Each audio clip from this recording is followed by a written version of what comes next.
14h-16h, Brigitte Lahaie, Sud Radio. Bonjour à tous, nous sommes ensemble durant ces 2 heures sur Sud Radio. Le terme addiction est entré dans le langage courant. Est-ce parce qu'on en parle plus ou est-ce qu'il y a de plus en plus d'addictions? La réponse, eh bien, ce sera avec Laurent Carilla qui est avec nous et qui nous donnera sa réponse dans un instant. Mais j'ai bien peur qu'en effet les addictions en tout genre soient en nette augmentation. Tout dans notre société permet aux gens de devenir addicts. Bien sûr, il y a le smartphone et d'ailleurs ce smartphone est très souvent donné à des gens bien trop jeunes, ce qui fait que évidemment plus on est jeune peut-être plus on tombe dans l'addiction. Ça c'est encore une réponse que Laurent Carilla pourra nous donner dans un instant. Ensuite, l'accès direct à tout ce qui rend addict donc est facilité par les nouvelles technologies. Alors comment résister? Est-ce qu'on est tous égaux face à l'addiction? Il semble bien que non, et on va voir quels sont les paramètres qui nous rendent plus addicts que d'autres. Enfin, j'ai envie aussi qu'on évoque la pornographie qui aujourd'hui serait responsable de beaucoup de nos maux. Alors certes, l'addiction au porno n'est pas une bonne chose, mais ça me semble peut-être quand même moins grave que l'addiction à l'alcool ou aux drogues. Je ne sais pas ce que vous en pensez, mais si vous avez envie d'en parler, si vous avez envie de nous rejoindre, eh bien vous nous appelez au 0826 300 300. La devise du jour, sexuellement, n'ayez pas peur de l'habitude. Notre Love Conseil, on verra quand est-ce que le conflit est positif et quand est-ce qu'il est négatif. En Sexo Conseil, on parlera de la boîte de Pandore. Et puis notre débat du jour, une passion, c'est comme une addiction et c'est gênant dans un couple. Pour ou contre, vous pourrez en parler. Laurent Carilla, merci de prendre un peu de votre temps pour être avec Brigitte, nous. de m'inviter, je vous adore Brigitte. Merci Laurent. Alors vous êtes psychiatre, spécialiste de l'addiction, un des premiers à avoir parlé des addictions et avoir tiré la sonnette d'alarme. Et je rappelle aussi votre podcast Addiction avec un K. Ouais. La saison 4 a débuté il y a 15 jours avec Florent Pagny. Et puis ce qui est intéressant, c'est que cette saison 4 s'adresse particulièrement sur la problématique des adolescents. Et c'est le point de départ de l'adolescence, comment les choses s'installent en fait. Est-ce que vous êtes d'accord avec ce que je disais dans l'intro, que quand on est adolescent et qu'on tombe dans l'addiction, c'est encore plus dur de s'en sortir ou pas? C'est plutôt quand on va commencer à consommer de manière excessive à l'adolescence.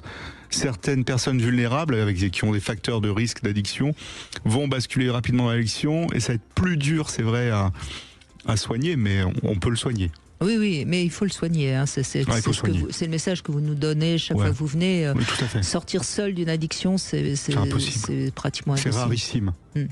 Donc il ne faut pas hésiter à venir vous voir. Il y a plein d'acteurs de santé qui peuvent aider. Il faut déjà peut-être en parler à son médecin traitant, par exemple, dans un premier temps. Oui, tout à fait. Ou même au collège ou au lycée, en parler à l'infirmière ou à l'infirmier scolaire, vous voyez. Vraiment, il faut pas se dire, peut-être je consomme un peu trop, ça me perturbe, quoi. Et alors la question du jour, est-ce qu'en effet la société rend de plus en plus addictive? Ah oui, complètement. C'est un facteur de risque environnemental. Ça explique pas tout, parce que sinon on serait tous addicts. Mais clairement, pour les sujets qui ont une fragilité psychologique, vous voyez, cette appétence à consommer, etc., la société accélère les choses, ça c'est clair. La drogue est en nette augmentation. Les substances sont en augmentation et aussi les comportements derrière Internet. Donc les paris sportifs chez les jeunes, la sexualité en ligne, les jeux vidéo, etc. Et évidemment la pornographie, on considère qu'elle a un effet terriblement nocif sur la sexualité des jeunes. Vous êtes d'accord ou pas? Ah ouais, complètement. Mais en fait, c'est toujours pareil. Quand on expose un cerveau qui est pas mature, donc le cerveau finit sa puberté autour de, c'est moi qui dis ça comme ça, mais autour de 20-25 ans. Si vous exposez votre cerveau à des choses qui sont très gratifiantes, très récompensantes, et des situations difficilement, on va dire, interprétables, c'est-à-dire que voir, une partouze, une orgie pour des très jeunes, c'est pas si évident que ça, même si c'est très excitant, vous voyez. Donc c'est là, et donc plus ils sont exposés tôt, plus il y a des risques. Ça c'est clair et net. C'est ça va jouer sur leur sexualité future. Ça va jouer sur leur sexualité, sur leur comportement vis-à-vis de l'homme, de la femme, de leur propre sexe, de leur image corporelle, de leur sexualité à venir. Mais je dis un truc important et on me pose souvent cette question. Les gens qui ont une addiction à la pornographie ne deviennent pas des agresseurs sexuels. S'il y a agression sexuelle, c'est un autre problème qu'il faut traiter par ailleurs. Oui, Je préfère le dire parce que souvent, dès qu'il y a la notion de sexe, c'est ah ouais, ils consomment trop de sexe, ils vont être agresseurs sexuels, etc. Non, c'est pas le cas.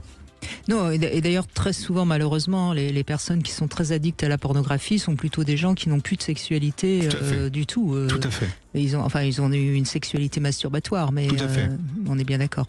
Alors, on est plus ou moins facteur à risque, suivant notre... Alors, les facteurs de risque, ils sont au nombre de 5 en gros. Le grand facteur de risque principal, c'est comment on se développe en fait. L'adolescence, c'est vraiment le sujet du podcast, quoi. Notre adolescence, comment elle s'est passée? Comment on mature? Il y a des différences entre les garçons et les filles. Et le cerveau, 20-25 ans, il est fini. Ça, c'est le truc central. Et ça interagit avec des facteurs psychologiques. Donc, je sais pas, est-ce que vous êtes plus déprimé, plus anxieux, vous dormez moins bien, vous êtes hyperactif, vous êtes hypersensible. Deuxième gros facteur. Troisième gros facteur, c'est le cerveau. Comment il fonctionne? Quatrième gros facteur, la génétique. Donc, dans la famille, est-ce qu'il y a des addictions? Ça explique pas tout, mais ça favorise. Et le dernier énorme facteur, c'est l'environnement. Donc je sais pas, la société comment elle est, votre éducation, la tolérance des parents face à la consommation. Vous voyez, quand des parents ils disent l'ado a eu sa première biture, on lui dit t'es un homme, etc. Tout ça c'est des messages assez négatifs. Il faut que tous ces facteurs soient déséquilibrés pour qu'on soit addict. Il n'y en a pas un qui explique plus que l'autre. Ouais, c'est pour vous dire. Mais il faut ces 5 facteurs pour être addict? Ouais. D'accord. Il faut ces 5 facteurs pour être addict. C'est pas parce que vous rencontrez une substance que vous allez être addict. Et c'est pour ça, on entendait, il y a très longtemps, alors faut pas le faire, mais il y a très longtemps, il y a des gens qui disaient, si tu fumes du crack une fois, de la cocaïne fumée, si tu fumes une fois du crack dans ta vie, t'es addict. C'est pas vrai. C'est pas vrai. Ne le faites pas, mais c'est pas vrai. Mais il y a une chose dont on est sûr, plus on consomme tôt, plus un risque est grand. C'est histoire de risque. Ce qui paraît logique d'ailleurs. On n'a pas encore suffisamment de rationalité, si je puis dire, pour se rendre compte. Tout n'est pas formé, le cerveau n'est pas formé, toutes les structures du cerveau ne sont pas formées, donc il y a des structures qui donnent pas les bons messages. Et alors, quel message les parents pourraient donner à leurs enfants qui ont 10-12 ans pour justement les protéger par rapport à l'addiction future de l'adolescence? Il faut que les parents parlent avec leurs enfants des consommations et des produits. Il faut éviter de faire goûter un peu d'alcool aux enfants à un baptême, un mariage, à une bar mitzvah, à ce que vous voulez. C'est pas la peine, ils ont tout le temps. Et pareil, il faut pas valoriser les consommations. Et surtout, parce qu'ils vont aller après à l'âge adolescent, ils vont aller consommer. Un peu d'alcool avec les copains, ils vont goûter à la nicotine, etc. Il faut leur dire, ok, tu as probablement goûté, c'est pas interdit, mais fais attention à ce que tu fais. Si tu peux t'empêcher de le faire, fais-le. Si tu goûtes, tu espaces et tu fais attention à pas être ivre.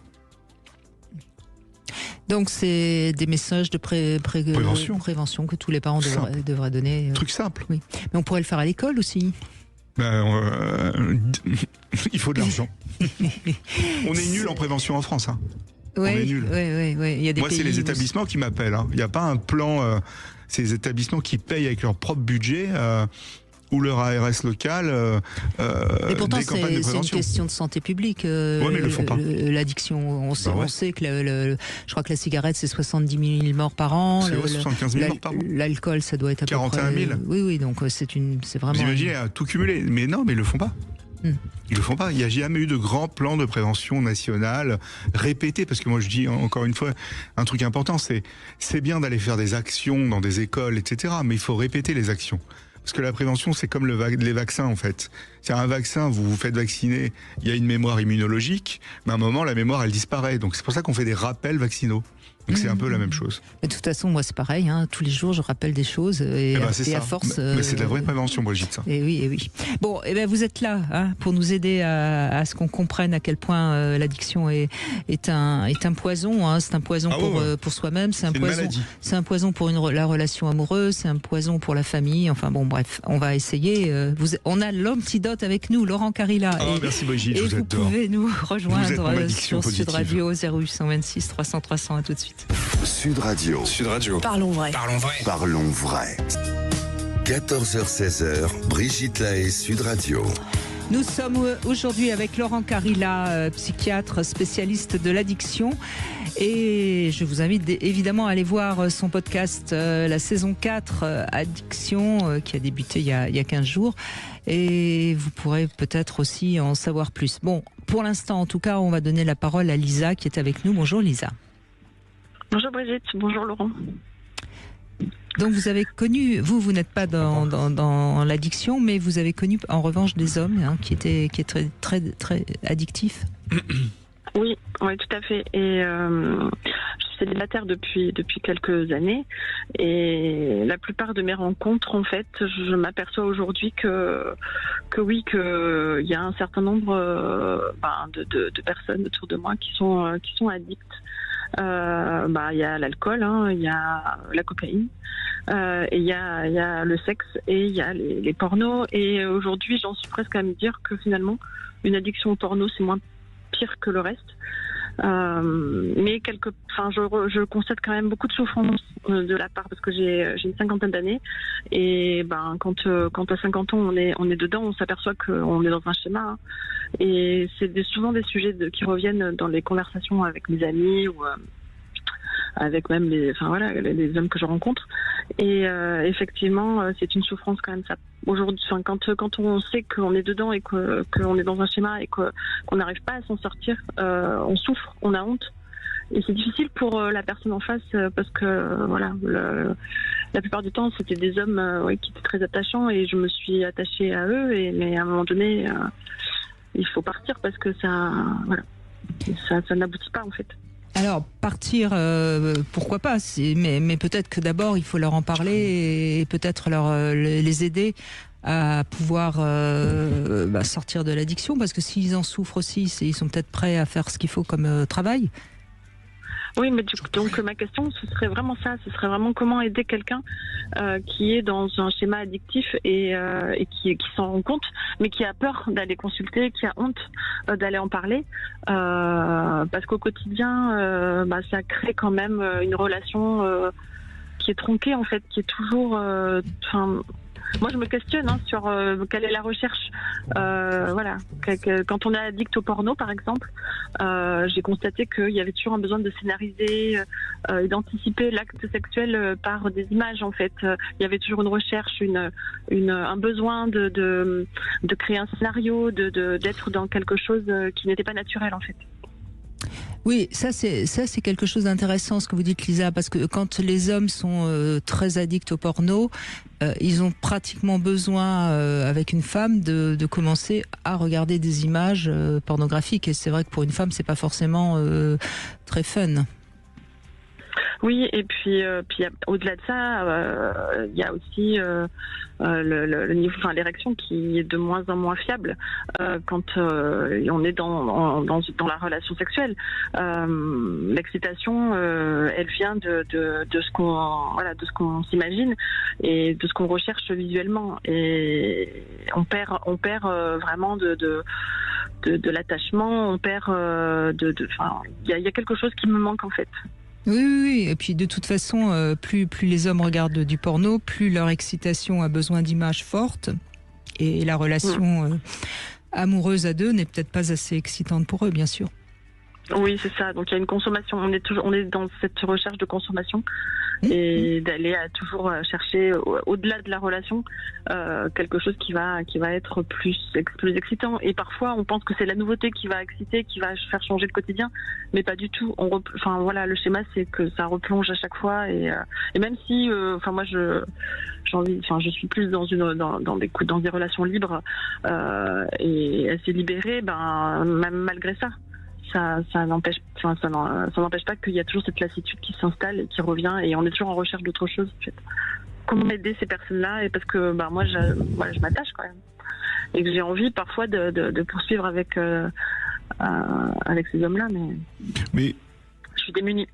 Vous voulez aider vos partenaires, c'est ça, si j'ai bien compris? Oui, c'est ça. Mais si il y a un process, s'il y a un process addictif au milieu, en fait, c'est difficile, parce que à ce moment-là, vous faites le diagnostic, vous, d'addiction sexuelle sur vos partenaires? Non, c'est souvent entendu.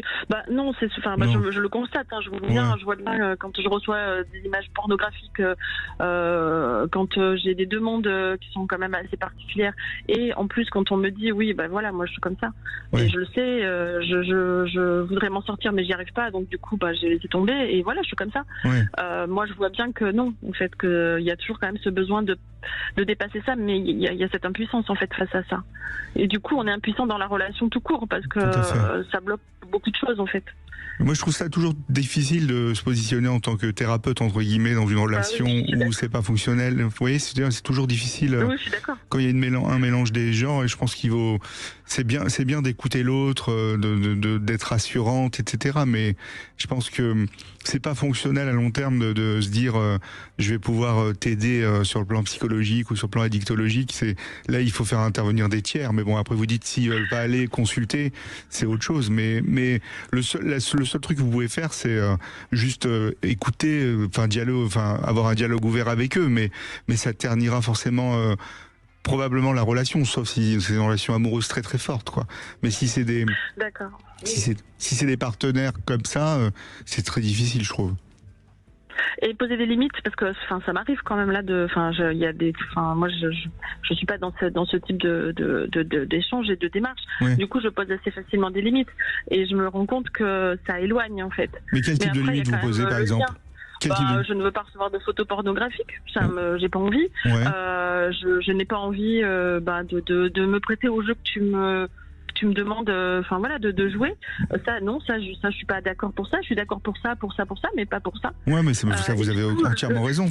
Oui, mais vous avez évidemment entièrement raison et il faut vous respecter. Sauf que pour eux, ça peut peut-être être déjà une sorte de jugement de leurs habitudes. Et c'est peut-être là où il faut peut-être arriver à d'abord leur dire, écoute, je te juge pas. Ouais, c'est ça. Mais Dialogue ouvert, quoi.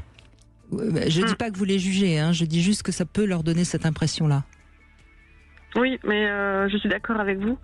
Mais ce que je rechercherais, moi, c'est plus à comment écouter, comment enclencher une discussion, un échange. Je veux pas être le thérapeute de quiconque, en fait. C'est pas mon rôle. Mais je me rends compte quand même que parfois, dans le dialogue et dans l'échange, c'est pas facile de mettre d'être dans cet échange-là et de venir sur ce niveau-là de discussion. C'est juste ça. C'est comment être en soutien. Vous dites que vous connaissez bien Laurent Carilla, que vous avez étudié la question, que vous savez, que vous repérez bien qu'il est un peu dans une addiction à la pornographie, que vous ne jugez pas, mais que ça ne peut pas lui permettre d'être totalement heureux dans sa sexualité, et que ce serait bien d'aller voir Laurent Carilla ou quelqu'un d'autre. Willy, docteur addict ou pas, hein. On en parle de ça. Exemple, dans mon dernier ouvrage, on parle de ces éléments-là, et donc il aura des réponses à ces questions avec des petits questionnaires, avec plein de petits tips plein de petits conseils pour essayer de modifier son comportement, en tout cas.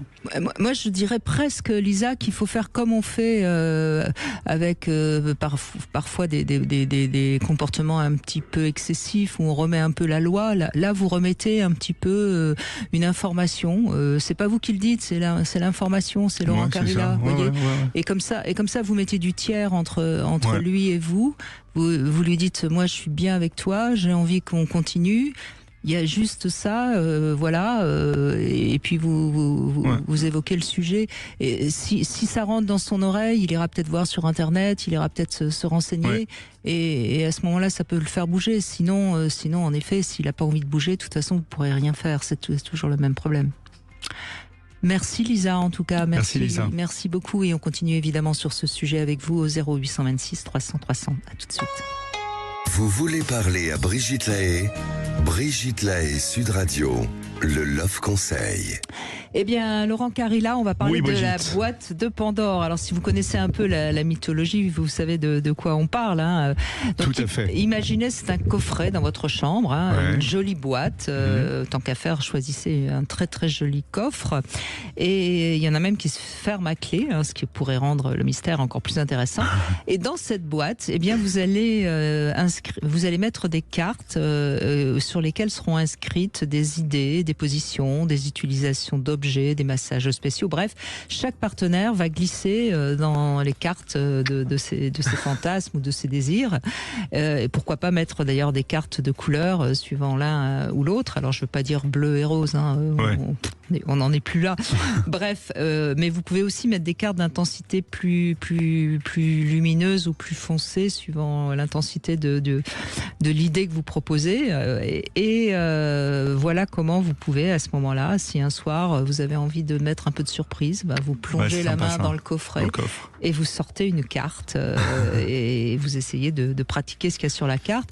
Alors évidemment, on a le droit de refuser, mais si on refuse, il faut expliquer pourquoi on veut pas faire ça, de manière à ce que ça crée à ce moment-là un peu un dialogue sur la sexualité du couple. Voilà. Et je pense que c'est une belle manière d'inventer des petites choses à chacun, de laisser un peu son imagination et puis excellente idée. Jolie idée. Hein. Excellente idée. Voilà. Et puis on continue avec Louis qui est avec nous. Bonjour Louis. Bonjour Brigitte, bonjour Laurent. Bonjour Louis. C'est un plaisir de vous entendre tous les deux, encore une fois. Merci.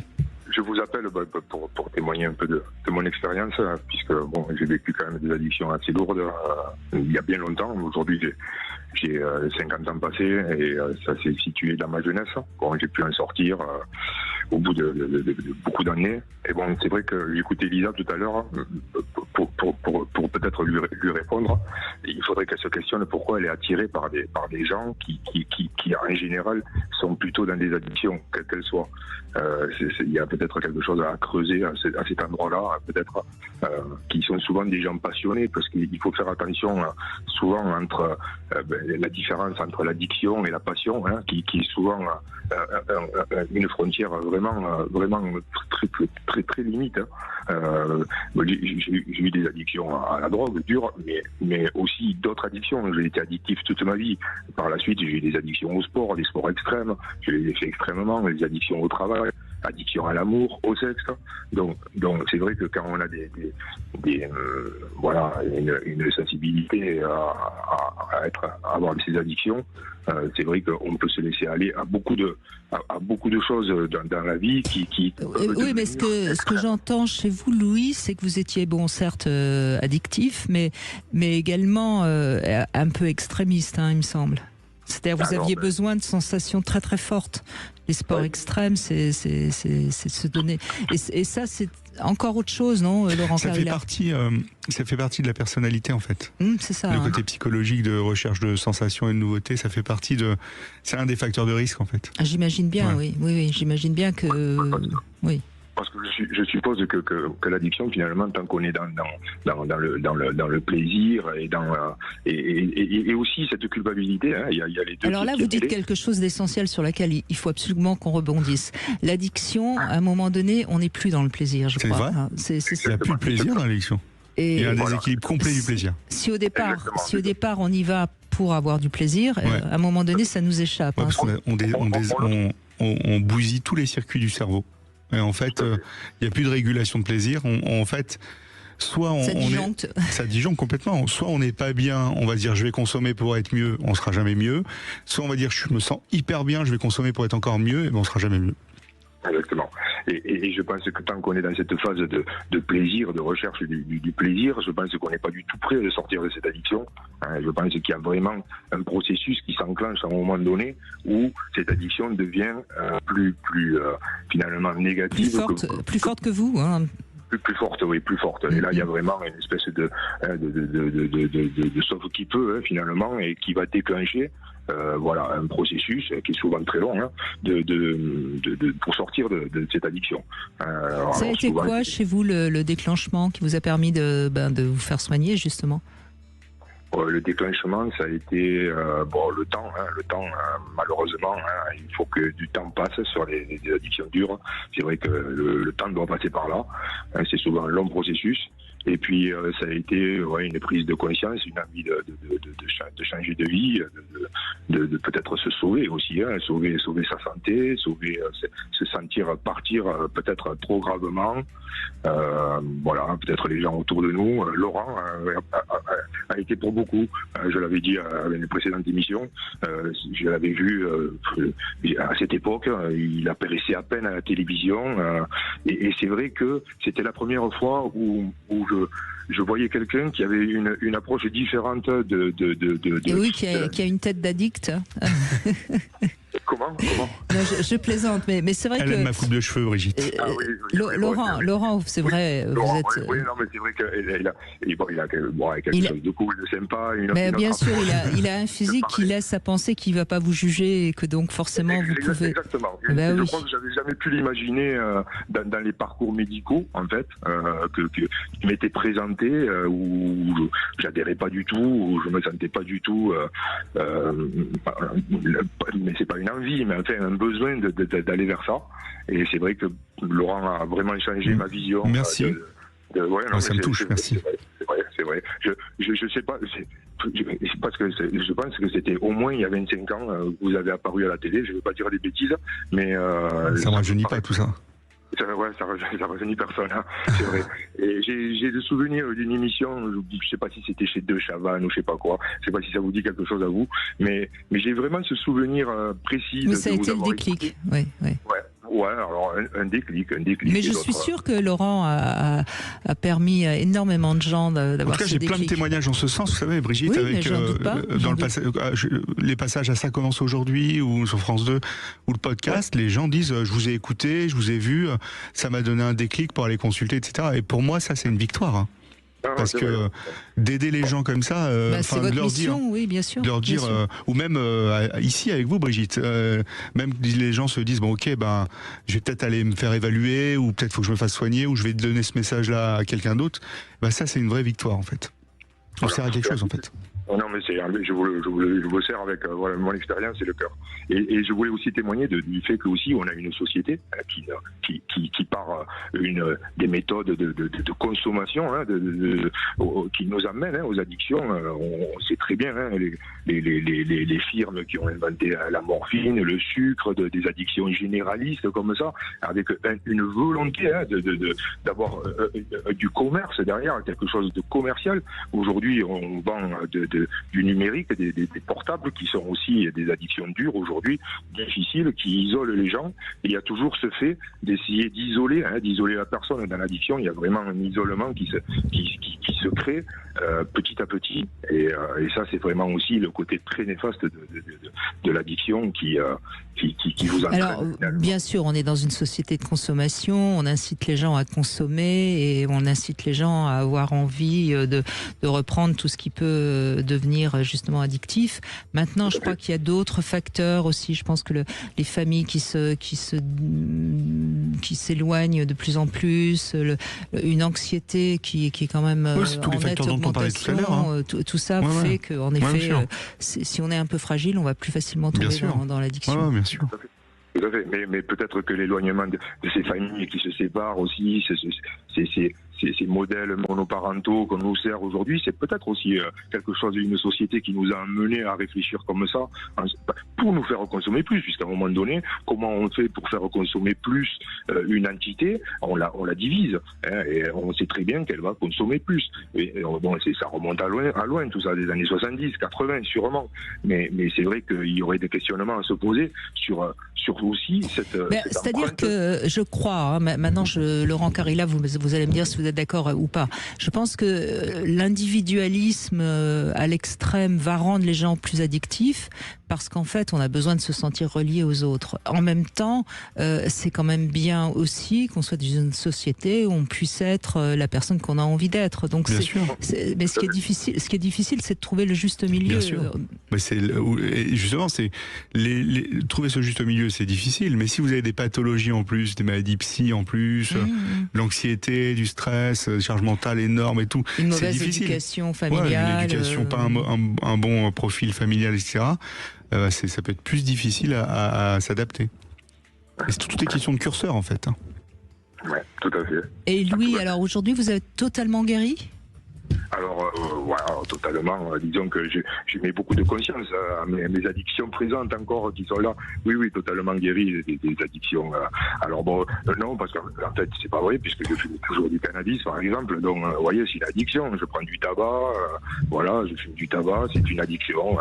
Alors, c'est des addictions peut-être qui sont moins isolantes, moins percutantes, plus admises. Mais oui, voilà, j'ai quand même une vie très...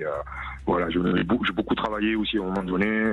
J'ai ma propre entreprise. Voilà, je me suis beaucoup investi dans le monde du travail, dans le développement de mes passions, de mes idées.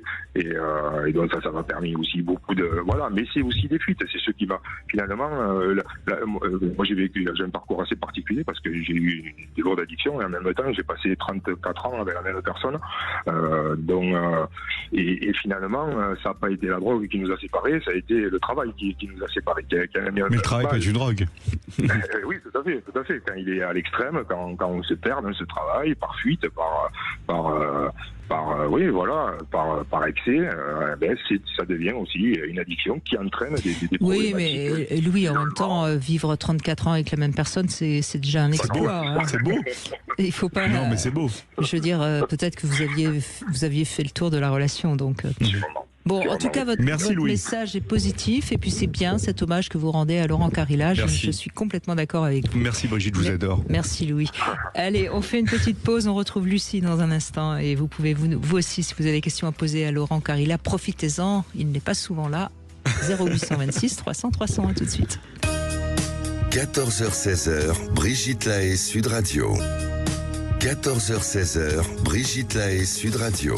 Et nous sommes aujourd'hui avec le grand Laurent Carilla, merci Brigitte, spécialiste de l'addiction et je le rappelle parce que c'est quand même toujours important, sans doute le premier psychiatre à avoir tiré la sonnette d'alarme et à avoir expliqué que l'addiction était une maladie, qu'il ne fallait pas juger mais qu'il fallait aider les gens à ne pas rester dans l'addiction. Lucie, merci d'être avec nous, bonjour. Merci à vous Brigitte, bonjour à vous et bonjour à Laurent Carilla. Bonjour Lucie. Bonjour. Bien, allez-y Lucie, on vous écoute. Vous avez des ados, vous ? Alors oui, moi j'ai 2 ados. Alors j'ai un grand garçon de 17 ans et une jeune fille de 11 ans. Et alors voilà, l'addiction. Alors moi j'ai envie de parler d'écran. Je vais peut-être enfoncer des portes ouvertes en abordant le sujet, mais je trouve qu'il est important de rester vigilant par rapport à nos jeunes parce qu'en fait, nous on observe avec mon époux régulièrement que dès qu'il y a surconsommation d'écran, ça devient émotionnellement compliqué. Ça engendre des heures, on est chahuté, enfin on s'attrape plus vite, je veux dire, parfois ils sont plus agressifs, parfois ils sont émotionnellement plus abrupts parce qu'ils ont été éprouvés dans un jeu ou dans des conversations avec les copains et du coup ils ressortent de ça, ils passent en prise directe de ce qui se passe au travers de l'écran dans le monde réel et il n'y a pas de filtre en fait.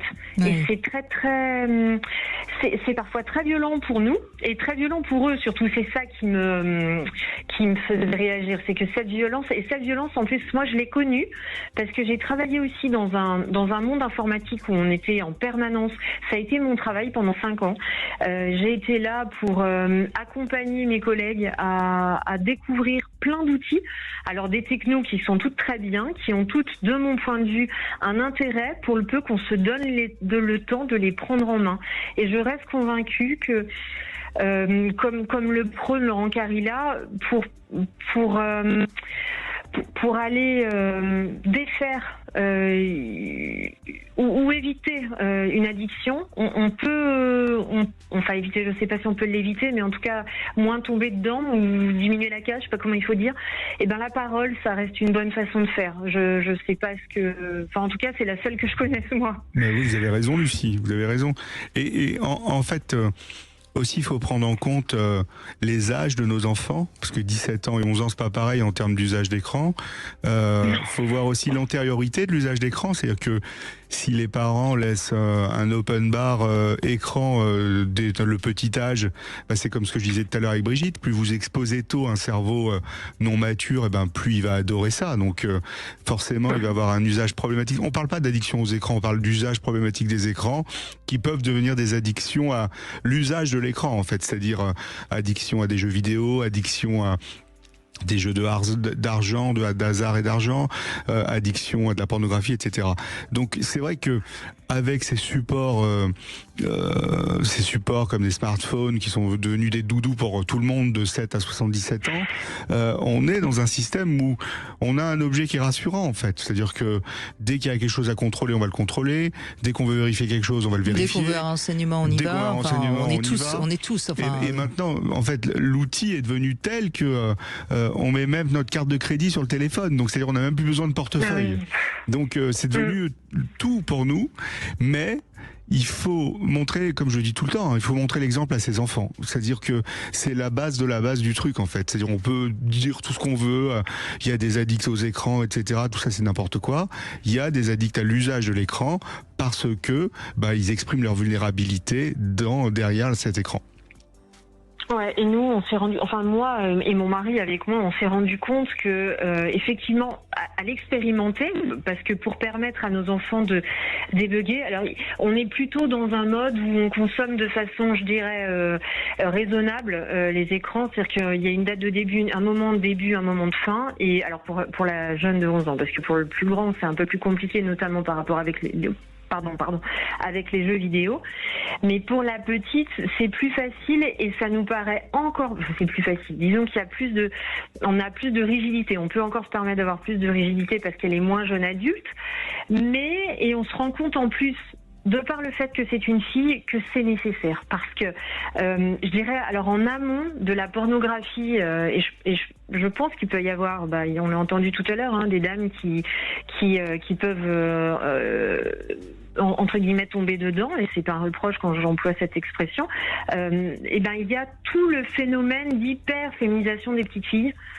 Et ça, quand on est parent, je trouve que c'est effrayant. Parfois, on prend le vertige à voir des petits tas de choses, des jeunes filles de 10-11 ans se maquiller comme leur maman. C'est très déroutant et ça va impacter les relations. Hein. Mais il n'y a pas que par rapport à la pornographie pour cette question-là des filles, des jeunes filles. Il y a par rapport aux réseaux sociaux et notamment les supports comme TikTok, Instagram, etc. qui sont très à la mode et où on voit un phénomène d'identification aux modèles complètement filtrés sur les réseaux sociaux. Donc vous avez tout à fait raison de le souligner. C'est vrai que l'usage féminin est un peu différent de l'usage masculin, mais dans la globalité, c'est vraiment le même type d'usage. Hein. Ah oui, et c'est très, et je me suis rendu compte du coup, moi, ça a été le déclencheur a été quand moi j'ai travaillé en informatique, justement les réactions de mes enfants, et je me suis rendu compte que il n'était pas possible de donner des règles ou donner des limites sans les appliquer moi-même, parce qu'en fait on n'est pas crédible en fait. Si on donne une règle à la maison et puis que à la fin du repas on saute sur son téléphone, il y a une question de cohérence, on comprend très rapidement. Mais pour autant, je pense que c'est un effort, mais vraiment un effort nécessaire, parce que la relation, comme le disait Brigitte tout à l'heure, c'est quand même ça qui nous tient à notre dimension humaine, quoi. Et vous avez le droit d'avoir des écrans dans la famille et qui font plaisir. Je veux dire, on peut voir un film en famille. Je sais pas, vous quatre, ou vous pouvez très bien vous dire, ce soir on voit un film tous les quatre, sans portable, sans smartphone à disposition. Enfin, il y a plein de petites choses à faire. C'est très chouette que pardon de vous couper la parole, mais c'est très chouette que vous évoquiez cet exemple-là, parce qu'en fait, on a fait cette expérience pendant les grandes vacances. Pendant les vacances d'été, on a profité du printemps, de la fête du cinéma, pour retourner au cinéma avec nos enfants, et ça a ouvert la porte en fait à des discussions différentes et à des partages différents. Bien sûr. Et en fait, il y a bien des activités autres que celle-là pour se rencontrer, je dirais, pour être ensemble, en fait. Oui, mais Lucie, je crois que vous avez compris ça et donc vous faites attention. Le problème de beaucoup de parents, et encore une fois, je leur jette pas la pierre, c'est vrai que les parents sont parfois débordés, mais c'est aussi une facilité de laisser les enfants devant leur écran et à ce moment-là, en effet, on coupe le lien familial et si les enfants sont un peu sujets à être addicts, ça y est, ils tombent dedans. Ouais. Surtout pas, moi Mais je c'est terrible. déconseille formellement l'écran avant 3 ans, hein. C'est-à-dire que ça doit être... 3 ans, ça me paraît Ouais, mais évident. il y en a enfin. plein qui ont des petits oui. dans leur poussette avec des smartphones. Hein. Et alors du coup, si je peux me permettre, j'ai une question. Allez-y, Parce que bien sûr, Lucie. moi, je me retrouve dans cette configuration-là. Quand on a des très proches, type belle-sœur ou voilà, qui ont des tout petits, j'ai envie de dire de 18 mois, entre 1 an et 18 mois à j'ai envie de dire en dessous de 10 ans, parce que pour moi en dessous de 10 ans ça reste un enfant, ça reste fragile. Et ben comment est-ce qu'on peut faire pour sans paraître trop donneur de conseils, les inviter à faire autrement, parce que j'ai des neveux de 10 à 4 ans qui passent 3-4 heures par jour sur les téléphones, et déjà ils ont un téléphone à eux, quoi. C'est très difficile, encore une fois, de se positionner. Enfin, vous pouvez en discuter. C'est difficile de se positionner sur ce type d'exemple parce que vous allez culpabiliser, parce que vous allez porter. Enfin, la personne en face, la belle-sœur ou le beau-frère, va croire que. Oui, mais peut-être qu'il faut rappeler encore une fois Laurent Carilla ou Serge Tisseron qui a parlé des âges et du nombre d'heures. Vous voyez, il faut pas dire tu devrais pas. Il faut dire tiens, j'ai lu ça ou j'ai vu ça. Il y a telle information qui dit que, vous voyez, et comme ça vous mettez encore une fois du tiers. Voilà. Oui, parce que sinon on peut sembler être dans le jugement.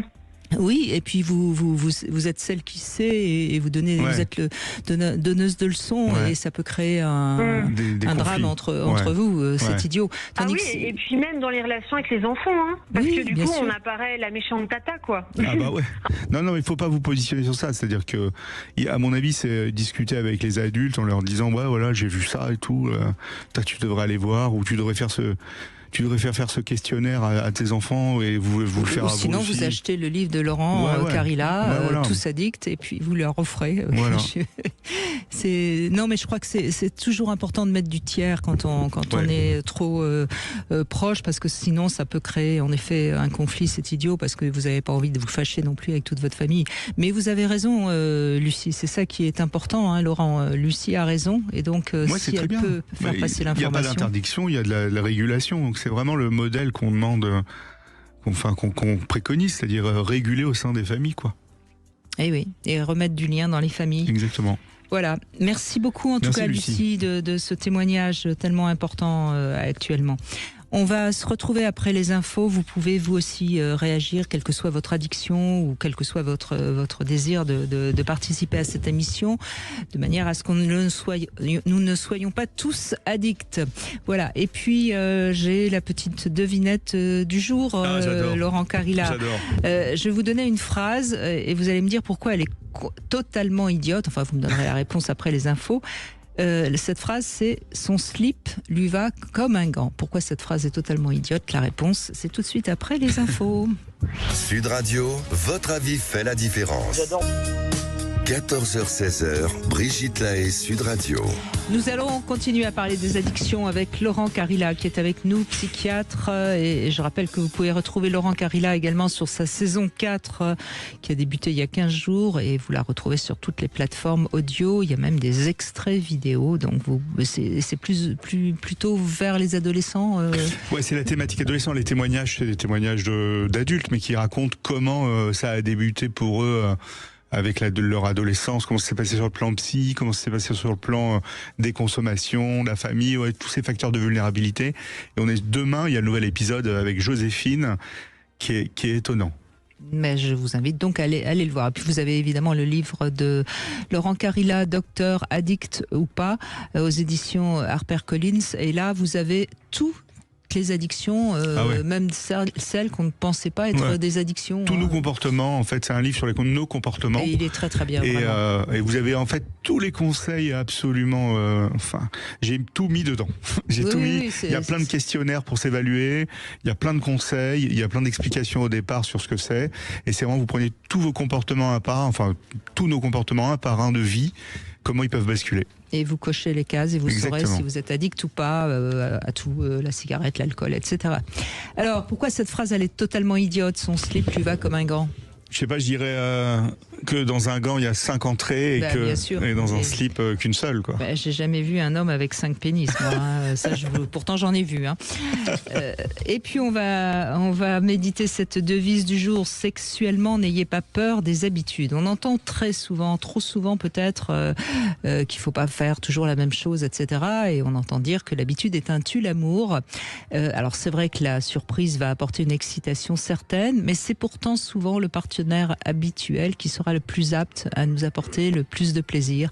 Donc l'habitude, ça donne aussi du plaisir. Et c'est au niveau sexuel, ouais. Oui, c'est pour ça qu'il faut pas non plus tout le temps croire qu'il faut être toujours dans la nouveauté. On peut pas être dans un film porno de toute façon, hein. Parce qu'il y en a beaucoup, moi j'ai beaucoup de patients qui me disent ouais, ma sexualité avec ma compagne ou mon compagnon, c'est toujours la même chose et tout. Moi j'aime bien. J'aimerais faire ce que je vois un peu sur les sites porno. On peut en faire un peu, mais la vie sexuelle, c'est pas un film pornographique, quoi. Non, la vie, c'est pas du porno. Fabrice est avec nous maintenant. Bonjour Fabrice. Oui, bonjour Brigitte, bonjour Laurent. Bonjour Fabrice. Vous êtes un petit peu dans la même ligne que Lucie, hein, justement. Oui, je trouve qu'aujourd'hui, je trouve qu'avec les neuromarketing et tout ça, où on comprend les fonctionnements du cerveau, on le fait appuyer vraiment sur les circuits de la récompense. Et je trouve vraiment qu'il y a ce côté où, en tant que parent, c'est très compliqué. Parce qu'on a beau interdire le téléphone, ils arrivent. On est vraiment démunis aujourd'hui. Parce qu'entre les anciens modèles parentaux, où on nous habituait vachement à la frustration, beaucoup, où on nous apprenait à temporiser les choses. Aujourd'hui, c'est tout de suite. Et avec le téléphone, ça ne fait qu'accentuer le problème. Et on offre un téléphone à un enfant, on le lui supprime parce qu'il a fait une bêtise, et ça retrouve un autre avec un copain. Et du coup, quand on le punit, ça prend des proportions au niveau d'une violence émotionnelle, avec des menaces. Et c'est très compliqué, en fait, on se sent très vite démuni. Et je trouve que notre société aujourd'hui donne accès à tout et peu à la créativité, parce qu'à l'époque, on avait des vélos. Et quand le vélo était des vélos, il y en a de plus en plus. Hein, il y en a de plus en plus de vélos quand même. Hein. Mais on le réparait nous-mêmes. Moi, j'y mettais des tuyaux avec du sable dedans pour remplacer la chambre à air. Enfin, on essayait de trouver les maillons avec du fil de fer. Et on essayait vraiment de se dépatouiller, quoi. Et maintenant, c'est cassé, on change. Mais je crois, Fabrice, je crois que le problème qui se pose actuellement, enfin, c'est ce que me semblent me dire les gens, mais Laurent Carilla, vous allez me dire si c'est ça ou pas, c'est que il y a des parents comme vous, Fabrice, qui font attention, qui essayent de réduire, etc. Mais comme à l'école, il y a plus d'enfants qui ont des parents laxistes, ça devient très compliqué parce que vous passez pour en effet les vilains parents réac, trop autoritaires, etc. Il y a des parents qui essayent de tenir, il y en a, mais vous êtes minoritaire, me semble-t-il. Mais moi je crois qu'il faut pas interdire les connexions, il faut pas punir en supprimant les outils. Il faut réapprendre à utiliser ça et réapprendre à se connecter, en fait. Je crois que c'est important, ça. Et parce que très jeunes, ils savent pas gérer ça du tout, en fait. Donc si on leur donne un objet qui est gratifiant, c'est comme si vous donnez de la cocaïne à un cocaïnomane, quoi. Je veux dire, ça va lui faire plaisir au début, quoi. Donc c'est extrêmement difficile de dire à un jeune, tiens, t'avais ton smartphone, tiens, t'as fait une bêtise, je te le retire, ou tu pourras plus jamais te connecter sur un temps T à ça. Je pense qu'il faut vraiment réguler le truc, quoi. Et c'est pas facile à faire. J'ai une tendance, moi par exemple, je lutte pas, j'ai une tendance, et je le sais, le samedi soir, à l'apéro qui est un peu prépondérant, et c'était le samedi soir, c'est devenu le vendredi soir, et puis maintenant c'est l'apéro du dimanche soir avant de reprendre une dure semaine. Donc on se trouve toujours des bonnes raisons, en fait, d'aller vers des comportements qui sont un peu addictifs, et on tombe dans un piège en disant il y a toujours une bonne raison A. Donc il faut être très vigilant, c'est pour ça que je trouve que l'outil de la pleine conscience, qu'on dit aujourd'hui, ou la pleine présence, enfin, est intéressant d'aller regarder à l'intérieur de soi. Parce que là, notre société à l'extérieur est toujours très prenante d'informations, multitude d'informations. Et j'aurais, moi, tout fait entre le téléphone, l'alcool le week-end, qui est très prenant, et le sport à outrance aussi. J'aime le sport. Donc, je suis dans un comportement assez addictif aussi. Donc, c'est pour ça que ça me touche, cette émission, parce qu'effectivement, on a vite fait d'y sombrer, en fait. Et on se donnait des bonnes raisons par la suite d'y avoir sombré. Oui, mais si on n'est pas dupe de notre manipulation intérieure, c'est pas très grave. Bien sûr qu'on peut toujours se donner la bonne raison. Oh, j'ai bien bossé aujourd'hui, j'ai droit à mon petit apéro. Ça, c'est pas grave. Ce qui est important, je crois, Fabrice, c'est de comprendre que quand on est ado, quand on est enfant, on n'a pas encore son monde intérieur de construit. Et vous, Fabrice, vous avez votre monde intérieur qui s'est construit. Vous savez que vous, de temps en temps, on dérape un peu et c'est pas grave. Il faut pas non plus être tout le temps. Mais un enfant, lui, il est quand même encore très immature. Donc forcément, tout ce qui est agréable, même si c'est nocif, il le prend. Il va avoir envie de le prendre. Bien sûr.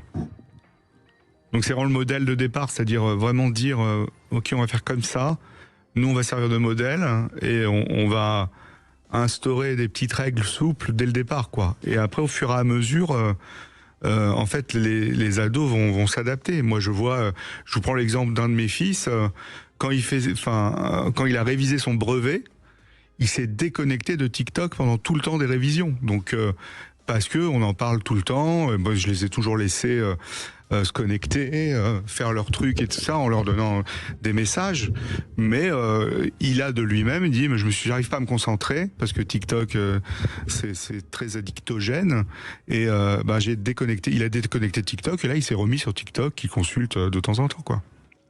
Mais voyez Fabrice, vous pouvez même prendre votre exemple d'apéritif justement pour montrer à vos enfants que vous aussi vous êtes tentés mais que en même temps vous essayez de réguler. Oui, c'est vrai.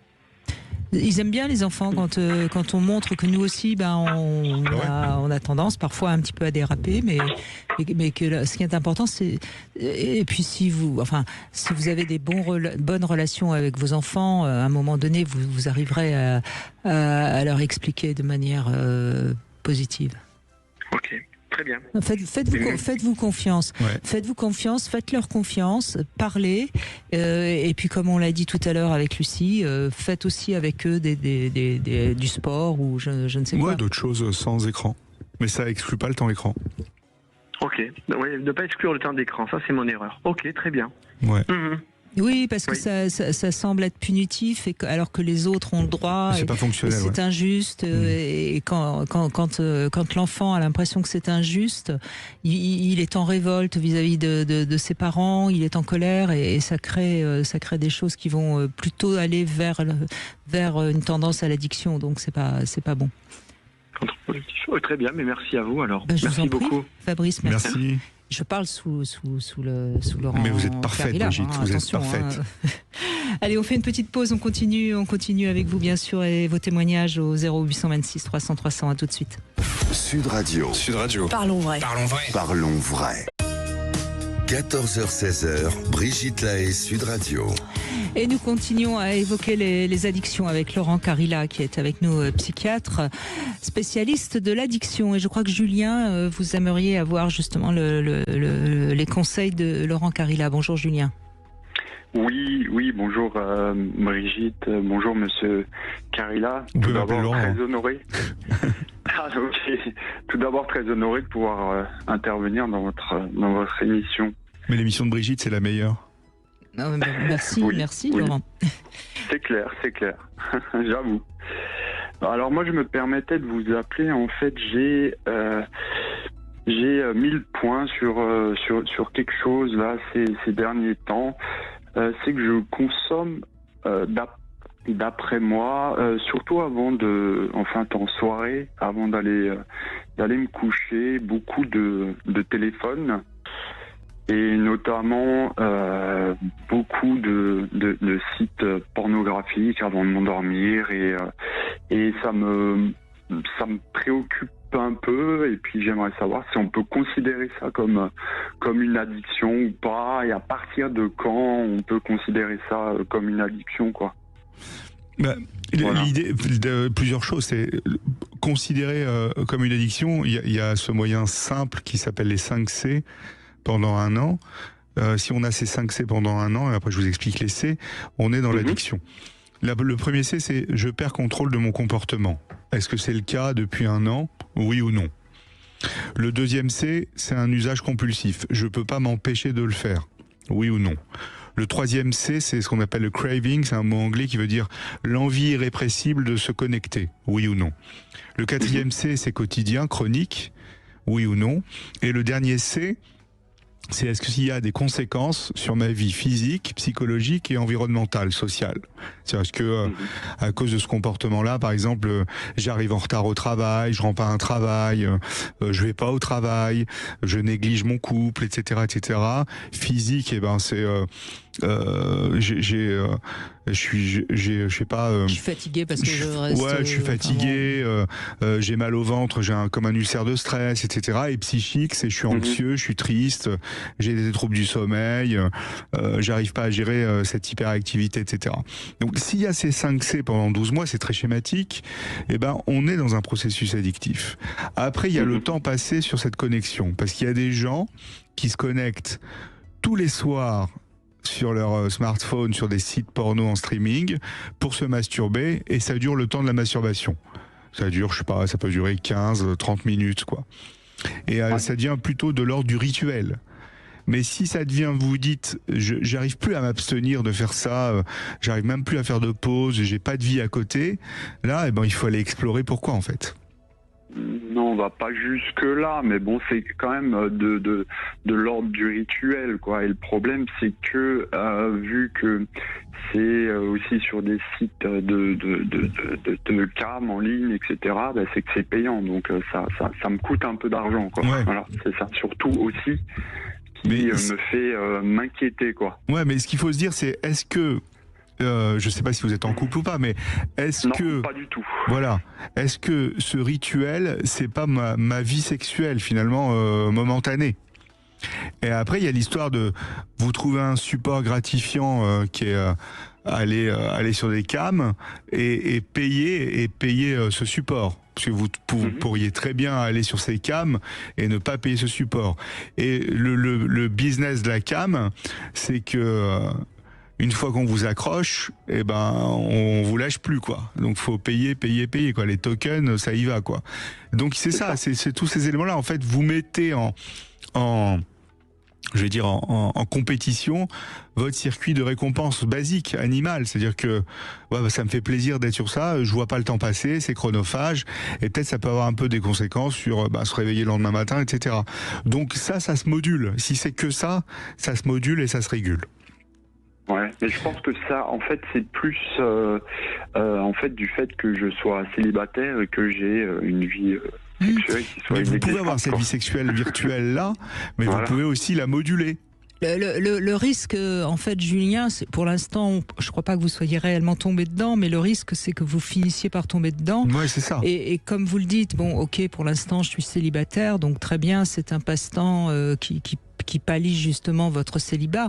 Sauf que, à force, vous risquez de tomber dedans et de rester célibataire, alors que c'est ça. Vous voyez, alors que peut-être certains soirs vous pourriez sortir ou aller sur un site de rencontre. Enfin, c'est là où je crois que vous avez intérêt à vous questionner et à voir comment vous pouvez adapter un tout petit peu cette consommation pour pas que ça soit de plus en plus. C'est ça. Et il faut surtout pas rationaliser sur le fait d'être célibataire, si vous voulez, parce que ça, c'est un risque, comme le dit Brigitte, c'est-à-dire que vous allez vous dire je l'ai fait, je suis célibataire, quoi. Mais ce que je dis à mes patients qui sont célibataires et qui ont des comportements pour le coup d'addiction sexuelle, c'est un facteur qui a pu jouer quelque chose, qui a pu entrer en jeu dans le processus, mais ça explique pas tout.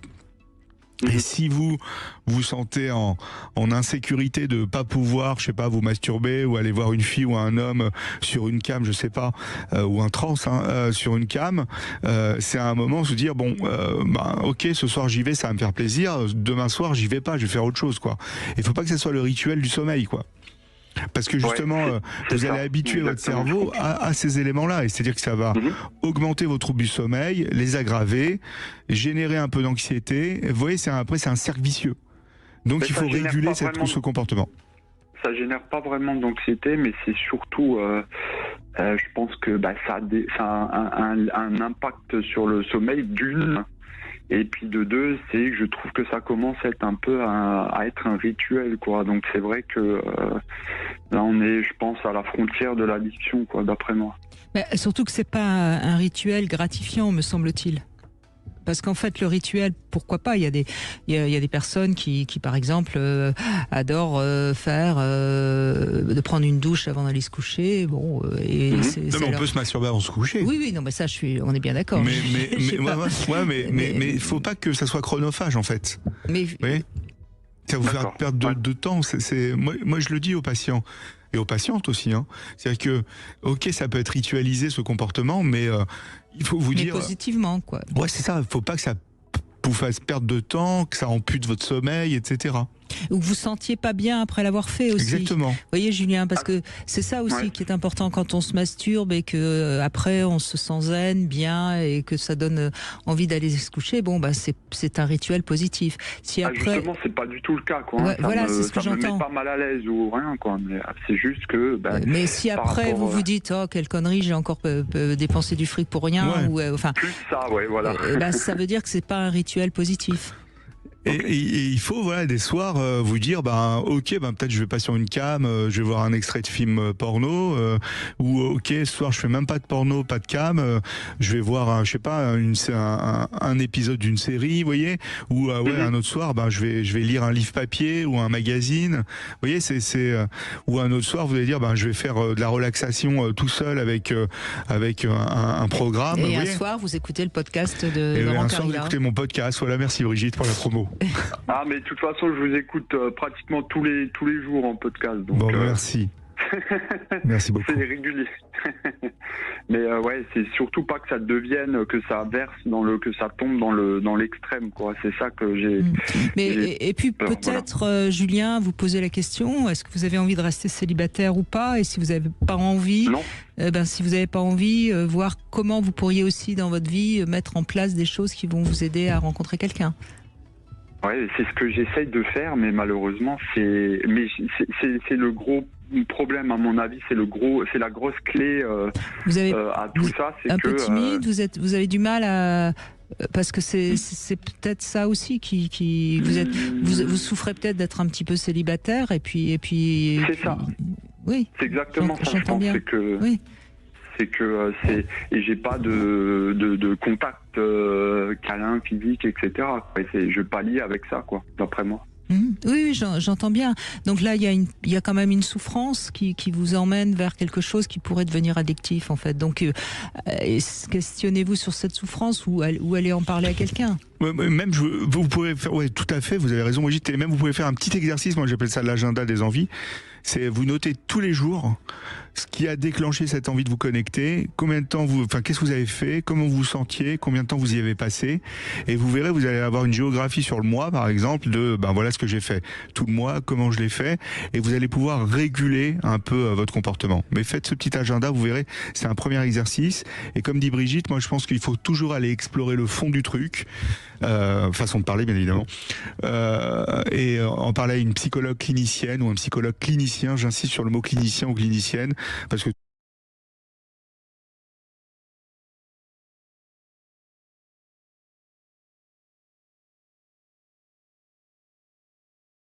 tous les autres c'est des charlots. D'accord. Peut-être pas, mais vous avez pas tort. Il y a beaucoup, malheureusement, de très mauvais thérapeutes. Et c'est vrai que le nom est un peu mis à toutes les sauces. Mais Julien, merci de votre appel, parce que ça montre bien que vous avez envie de vous prendre en main, et c'est ça qui compte. Et quand je dis vous prendre en main, il n'y a aucune allusion sexuelle.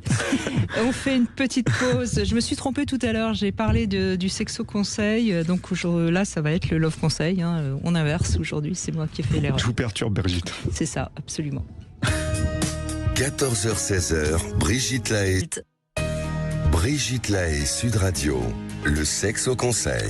Et donc, désolé, le sexe au conseil, c'était tout à l'heure, je me suis trompée. Aujourd'hui, voilà, j'ai inversé, c'est de la faute de Laurent Carilla. C'est ma faute. Je confirme. Bon, alors donc là, on va parler du love conseil, le conflit positif ou négatif. Alors, vous êtes dans un conflit positif si vous savez, après vous êtes disputé, ou pendant que vous vous disputez, mais ça c'est plutôt après, mettre le problème à plat. Sinon, le conflit est négatif puisqu'il ne va cesser de grandir. C'est important de comprendre qu'un conflit dans un couple, c'est pratiquement inévitable. Et il vaut mieux traiter le conflit plutôt que d'essayer de l'éviter, parce que si on essaye d'éviter le conflit, il va tout doucement, de manière souterraine, grandir. Et ce qu'il faut, bien sûr, c'est exprimer ce qu'on ressent au lieu de partir sur des critiques ou des insultes qui vont servir à dissimuler finalement nos sentiments. En général, quand chacun sait reconnaître ses torts au lieu d'accuser l'autre, eh bien ça devient en effet un conflit positif. Ça va permettre de faire grandir la relation. Et bien sûr, sinon, eh bien on essaye d'avoir raison parce que on a peur on a peur d'avoir tort, mais on peut tous, enfin je veux dire, dans une relation d'amour, il n'y a pas qui a raison, qui a tort. C'est deux avis différents, et mieux vaut rester dans cette capacité à écouter l'autre et puis à oser dire ce qu'on a ressenti, ce qu'on veut, ce qu'on comprend, etc. Bon, en général, quand le conflit devient vraiment négatif, c'est que les blessures qu'on a en soi, qui ne sont pas résolues, et ça réactive des blessures que pour l'instant on ne veut pas voir, et donc on accuse l'autre de nous faire du mal, alors que l'autre, a priori, s'il nous aime, ne veut pas nous faire du mal. L'amour, en principe, c'est un lieu où on accueille l'autre et on n'essaye pas de le diminuer, de le critiquer, etc. Ouais, je suis entièrement d'accord. Entièrement d'accord, Brigitte. Formidable. On m'avait ensorcelé. On continue même hypnotisé. On continue sur le sujet du jour avec notre débat. La passion, est-ce que la passion, c'est comme une addiction et c'est gênant pour le couple? Nous avons Pierre qui pense que oui. Bonjour Pierre. Bonjour Brigitte. Bonjour. Bonjour Pierre. Vous pensez en effet que trop de passion, ça peut détruire le couple. Et nous avons Arnaud, lui, qui au contraire est contre. Bonjour Arnaud. Bonjour Brigitte, bonjour Pierre. Voilà, alors on va laisser comme d'habitude Pierre s'exprimer et on va voir comment vous allez essayer de convaincre Arnaud.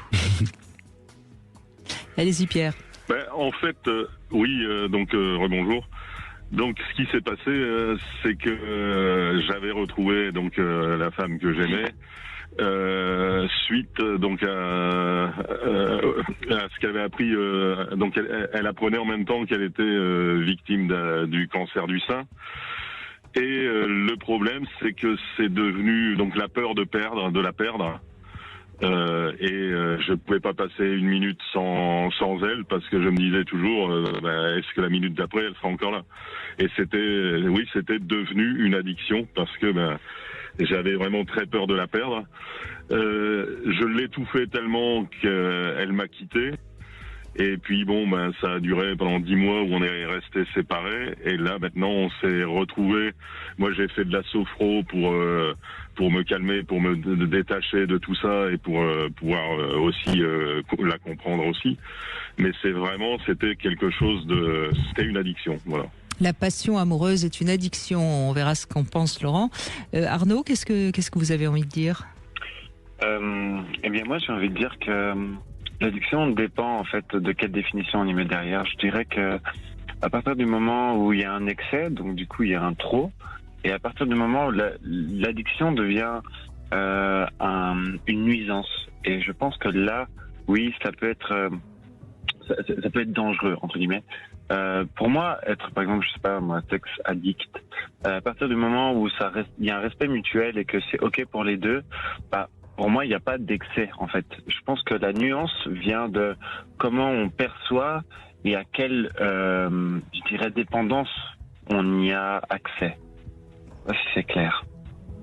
Si, je crois que c'est à peu près clair, Laurent Carilla. Alors, la passion amoureuse peut devenir une addiction. Laurent Carilla, c'est intéressant ce que raconte Pierre. Il y a ce qu'on appelle l'addiction amoureuse, que j'appelle l'adamour. Ah oui, joli. L'addiction amoureuse, ça emprunte à l'addiction, aux substances, mais la drogue, c'est l'amour dedans. C'est-à-dire qu'on n'a plus aucun contrôle. C'est un peu comme la dépendance affective, en fait. Oui. Et je pense c'est ce qu'avait développé Pierre sur ce système-là, avec comme facteur déclenchant la pathologie de sa compagne, si j'ai bien compris. Oui, c'est ça. C'était la peur de la perdre. Et donc, par rapport à ce que disait Arnaud, c'était pas un sexe addict, c'était vraiment une addiction amoureuse, une dépendance affective et une peur de perdre l'autre. Et forcément, quand on a peur de perdre l'autre, on l'entoure, on fait tout pour être avec, et au bout d'un moment, on l'étouffe. Ce qui est important à comprendre, je crois, dans votre témoignage, Pierre, et que ça peut aider les auditeurs, c'est que vous parlez bien de la peur. Et je pense que derrière nos addictions, derrière nos passions, se cache souvent une peur. Bah oui, il y a la peur, la honte, la culpabilité, toutes ces émotions négatives qui sont présentes. Et comme dit Arnaud, c'est Arnaud, hein. Oui. L'addiction, il n'y a pas que la consommation, il n'y a pas que le trop ou l'excès, il y a aussi la perte de la liberté de s'abstenir. Donc quand on n'arrive plus à contrôler, quand on est compulsif, quand on a des envies irrépressibles, quand ça envahit toute notre vie, et même notre vie perso mais aussi environnementale, que ça dure au moins 1 an, on est dans un processus addictif. Et donc la passion amoureuse, au départ, c'est pas pathologique, mais si elle bascule en addiction amoureuse, dès qu'il y a le mot addiction, c'est pathologique. Et donc, peu importe finalement le substrat, quoi, que ce soit un comportement ou une substance, c'est la même chose en fait. Mais c'est intéressant, Pierre, votre témoignage, parce que là, on n'a finalement jamais parlé de ça dans cette émission. Chaque fois qu'on parle d'addiction, il y a toujours des substances, du sexe. Tandis que là, on parle vraiment d'amour. Je crois que c'est toujours la même histoire. C'est est-ce que on est bien avec l'autre et on profite de l'autre parce que c'est quelque chose de formidable, mais en étant quand même encore lucide qu'on existe et qu'on peut être seul sans l'autre quelques instants, ou est-ce que ça devient une sorte de drogue, oui. Mais non, l'autre devient miroir en fait, ça devient un tampon de nos peurs d'être abandonnés et de notre insécurité en fait. C'est ça le substrat de départ en fait, c'est ça. Et puis il y a derrière, il y a la peur de la mort, hein, qui est une peur universelle. Qui est terrible. Terrible. Et pourtant. Ouais. Oui, moi je mourrai jamais. Perdre l'autre par abandon, on a toujours un espoir. Perdre l'autre par la mort, on n'a plus d'espoir. Oui, je pense que là vous étiez vraiment dans une sorte de projection morbide, hein, qui vous a fait basculer dans l'addiction amoureuse. Et ça va mieux alors. Oui, et puis bon, vivre la chimio, vivre tous les traitements, on voit l'autre dans des états impossibles et on imagine le pire à chaque minute. Mais ça, c'est une réaction, j'ai envie de dire, adaptée quand même, hein. C'est pas inadapté d'accompagner l'autre dans la pathologie, dans les traitements, etc., avec des traitements lourds, hein. Je pense que, mais il y a autre chose en dessous qui s'est réveillé et révélé chez vous. Donc c'est pour ça que peut-être il y a eu un trop plein d'amour qui a un peu tout explosé, quoi. Mais je pense que ce qui a fait qu'elle vous a à un moment donné quitté, c'est parce qu'elle s'est sentie envahie par votre angoisse au lieu d'être comprise dans l'épreuve qu'elle traversait, peut-être. Tout à fait. C'est ça, hein, tout à fait. Oui, et c'est vrai que c'est toujours la difficulté. On parlera d'ailleurs demain du sein et du cancer du sein en ce mois d'octobre rose. C'est toujours la difficulté quand on est dans l'amour avec quelqu'un qui traverse une maladie comme le cancer. À la fois, il faut être à son écoute et en même temps, on est tellement on a tellement peur de la perdre qu'on peut surexprimer un trop plein de choses, quoi. Oui. Donc non, votre témoignage est intéressant. Arnaud, vous avez envie de réagir aussi ? On vous a pas beaucoup entendu. Je dirais oui qu'on a beaucoup parlé de dépendance affective et j'aimerais juste parler de cette passion, de cette force, de cette dépendance, de cette addiction à une autre personne, mais dans le sens positif. Je pense que les plus beaux poèmes et les plus belles histoires d'amour ont aussi été très très puissantes et très fortes. Et je pense que encore une fois, c'est une question de perception. Quand elle est dans un cercle vertueux, tout va bien, et à l'inverse, quand c'est dans l'excès et de la mauvaise façon où ça peut ternir, alors là, on n'est plus du tout dans la même énergie, quoi. Est-ce que si je dis la passion peut nous aider à vivre, ça vous convient, Arnaud ? C'est vivre une question mieux. de perception encore. Je dirais que oui, je pense qu'elle nourrit l'âme. Je pense qu'elle nourrit le feu de l'esprit, la passion, mais tout dépend de quelle manière on la intègre. Voilà. Moi, je suis entièrement d'accord. Moi, la passion aide à vivre. Oui, oui. Je crois, hein, oui, je crois. D'ailleurs, on le voit bien, hein, les gens qui n'ont pas de passion, qui ne donnent pas de sens à leur vie, sont souvent des gens qui sont pas très heureux. Hein. Donc finalement, soyons un peu fous, mais pas Soyons trop. fous, mais pas trop. Voilà, exactement, selon, voilà. C'est bien. Dans certaines mesures. Très chouette. Eh bien, d'accord. Et Pierre, vous êtes d'accord aussi avec ça? Soyons fous, mais pas trop?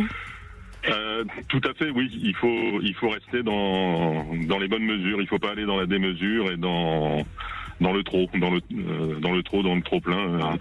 Voilà. Eh bien. Super débat. Eh bien, super. Merci à tous les deux. Merci Pierre. Merci Arnaud, merci à Brigitte. Merci à vous tous. Et merci à Laurent. Et si vous voulez, je serai très heureux de témoigner demain dans Octobre Rose. Ben, volontiers, bien sûr. On vous garde au chaud. On vous garde chaud, Pierre, parce que j'imagine que vous avez traversé l'épreuve et que vous aurez certainement beaucoup de choses à dire et ce sera certainement important aussi pour ceux qui écoutent. On fait une petite pause, Laurent Carilla, et il est déjà temps de conclure dans un instant. Vous voulez parler à Brigitte Lahaie? 0826 300 300. 14h-16h, Brigitte Lahaie, Sud Radio. Et on va conclure avec Laurent Carilla, psychiatre spécialiste de l'addiction. Et je rappelle le titre de votre dernier livre, Docteur Addict ou pas, aux éditions HarperCollins. On peut vous retrouver également sur votre podcast saison 4, Addiction avec un K. Et demain, c'est un épisode avec Joséphine dont vous nous avez parlé et qui semble très très intéressant. Super épisode. José, bonjour, merci d'être avec nous. Oui, bonjour, je suis au téléphone, ça marche comme ça? Oui, très bien, José, on vous entend bien. Je suis pas très moderne, excusez-moi. Bonjour Brigitte et bonjour Laurent. Bonjour José.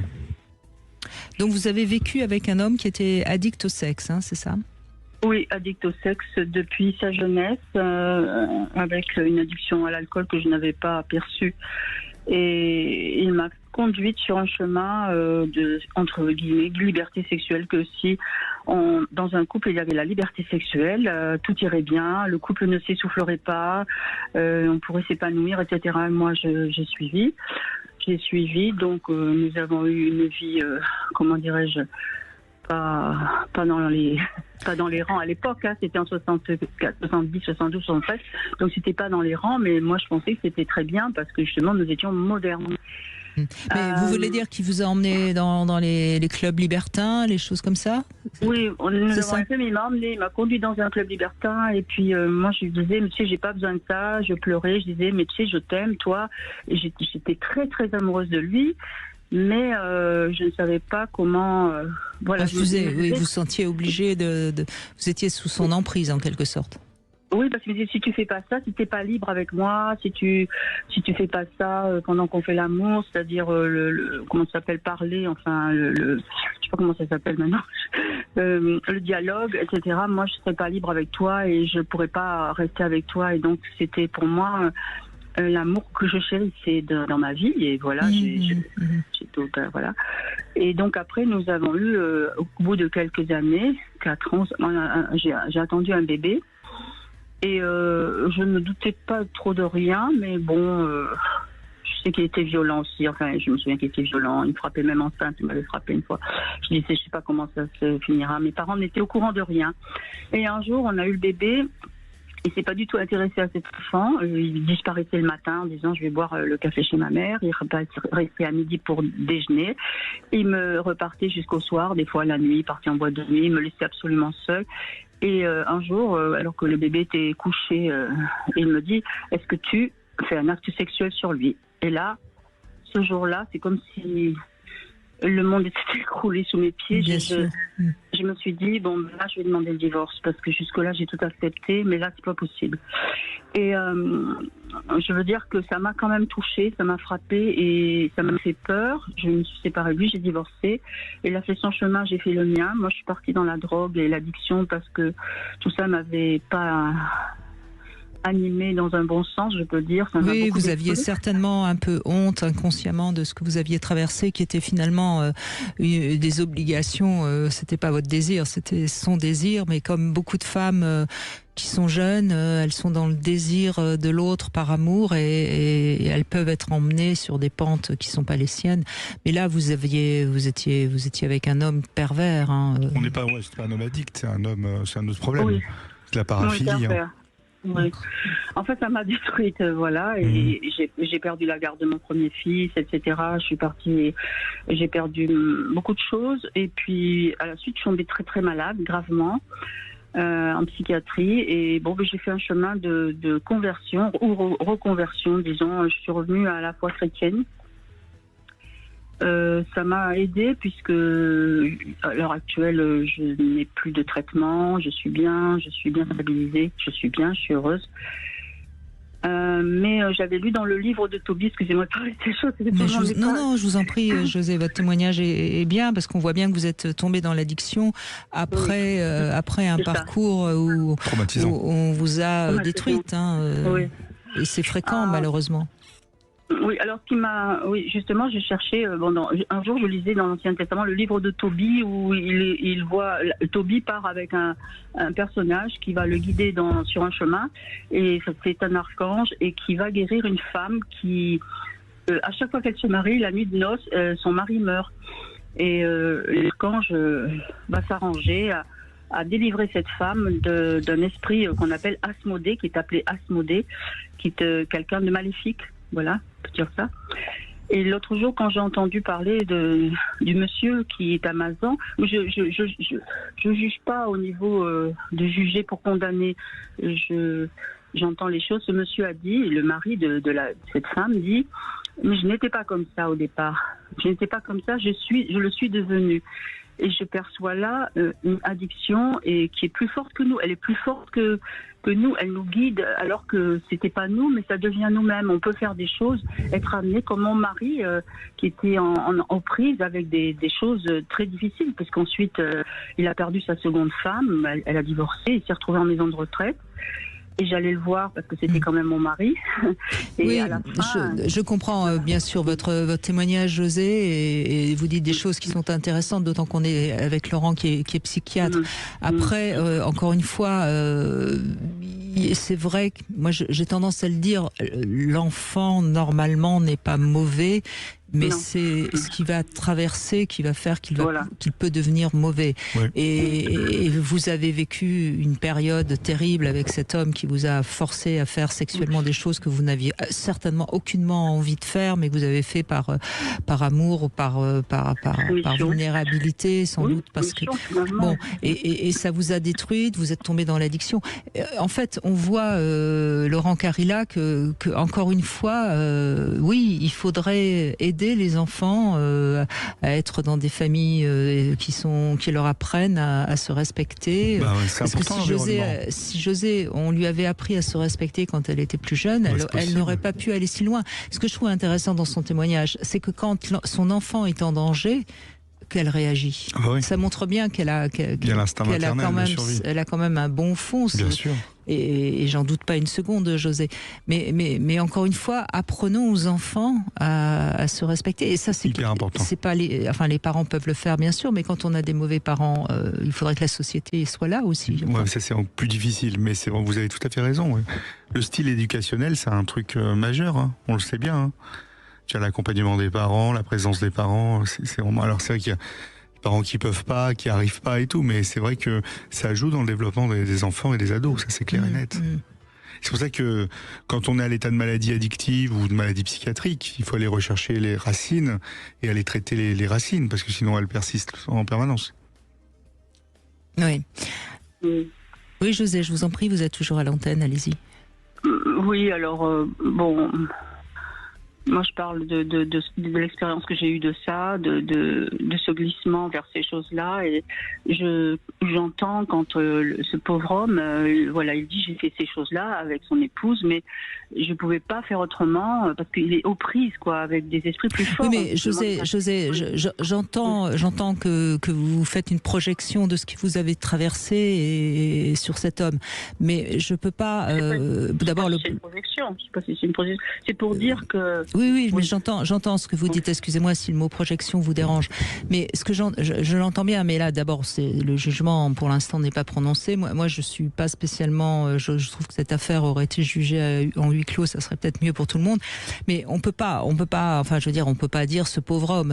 Excusez-moi. Pour l'instant, je pense que ça choque énormément d'auditeurs d'entendre ce mot-là. Et comme je suis obligée, moi, en tant que animatrice d'une émission grand public, je suis obligée de dire attention, n'allons pas plaindre cet homme. Ah non, il y a une paraphilie qui est répréhensible par la loi, donc. Voilà, c'est important de rectifier les choses. Mais j'entends bien ce qui se passe et ce que vous ressentez vous, José, par rapport à cette histoire, parce que vous avez traversé l'enfer aussi. Donc je l'entends bien.